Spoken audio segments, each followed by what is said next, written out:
নমস্কার বন্ধুরা, উত্তর দিনাজপুর ডিস্ট্রিক্ট জাজ কোর্টে গ্রুপ ডি পদের জন্য পরীক্ষা নেওয়া হয়েছিল 8ই ডিসেম্বর 2024 তারিখে এবং কারা কারা পাস করলো তাদের জন্য কি নতুন করে আবার ইন্টারভিউয়ের জন্য কি অ্যাডমিট কার্ড তৈরি করা হবে নাকি আগের অ্যাডমিট কার্ড দিয়ে তারা ইন্টারভিউ দিতে পারবে, কারা কারা কোয়ালিফাই করলো এবং কাট অফ কত ছিল সেটা নিয়েই কিন্তু আজকের এই ভিডিওটা। তাই ভিডিওটা স্কিপ না করে প্রথম থেকে শেষ পর্যন্ত দেখতে থাকুন। আর চ্যানেলে নতুন হলে চ্যানেলটা সাবস্ক্রাইব করে রাখুন।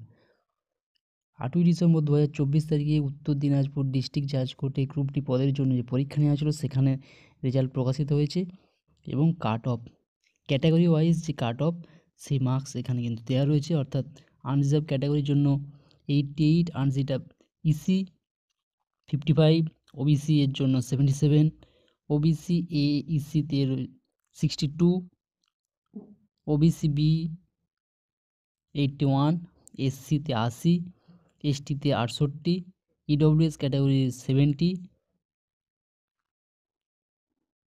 আনরিজার্ভ অর্থাৎ পিডব্লিউডি ক্যান্ডিডেটদের জন্য 44.5, ওবিসি বি এক্স সার্ভিসম্যানদের জন্য 16, এসটি এক্স সার্ভিসম্যানদের জন্য 30.5। যতগুলো শূন্যপদ রয়েছে তার থেকে কি প্রায় 5 গুণ প্রার্থীকে ইন্টারভিউয়ের জন্য ডাকা হয়েছে এবং টোটাল 4 দিন ধরে ইন্টারভিউ নেওয়া হবে।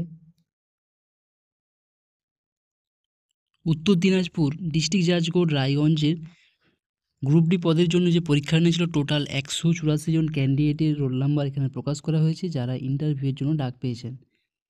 ইন্টারভিউ নেওয়া হবে টোটাল 25 নম্বরের উপর। 25 নম্বরটা কিন্তু কম নম্বর নয়। এখানে যারা যারা কোয়ালিফাই করেছেন পরীক্ষায় তাদের রোল নাম্বার এখানে উল্লেখ করা হয়েছে, অর্থাৎ 184 জনের রোল নাম্বার এখানে প্রকাশিত হয়েছে এবং কোন কোন ক্যাটাগরি ওয়াইজ কাট অফ কত হয়েছে সেটা এখানে উল্লেখ করা হয়েছে।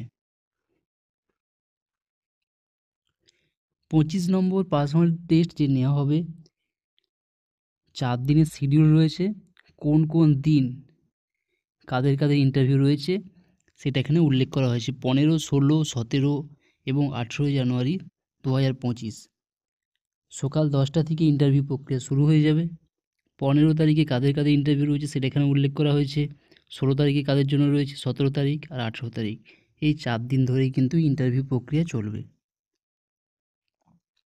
ইন্টারভিউয়ের দিন কী কী নিয়ে যেতে হবে: এডুকেশনাল কোয়ালিফিকেশান অরিজিনাল এবং ফটোকপি, এজ প্রুফের ক্ষেত্রেও একই, caste certificate, extended category certificate যদি প্রয়োজন হয় যাদের যাদের ক্ষেত্রে অ্যাপ্লিকেবল, এক্স সার্ভিসম্যান সার্টিফিকেট যাদের ক্ষেত্রে অ্যাপ্লিকেবল, এনওসি যারা হচ্ছে কি কোনো একটা জব করছেন গভর্নমেন্টের বা পাবলিক সেক্টর আন্ডারটেকিংয়ে, প্রত্যেকটার ক্ষেত্রেই কিন্তু অরিজিনাল এবং ফটোকপি নিয়ে যেতে হবে।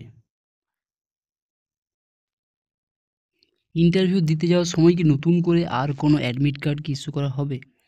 সেই উত্তরে বলে দিই যে যারা রিটিন এক্সামে বসেছিল এবং কোয়ালিফাই করেছে তাদের কাছে যে অ্যাডমিট কার্ডটা রয়েছে ওই অ্যাডমিট কার্ডটাই কিন্তু নিয়ে যেতে হবে। আর নতুন করে কোনো রকম অ্যাডমিট কার্ড আর জেনারেট হবে না, সেটা কিন্তু এখানে পরিষ্কার উল্লেখ করে দেওয়া হয়েছে।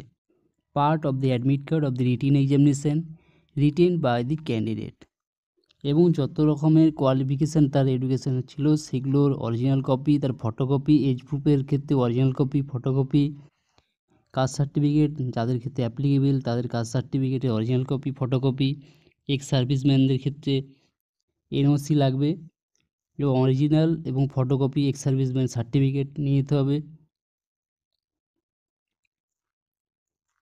প্রত্যেকের ইন্টারভিউ খুব ভালো হোক।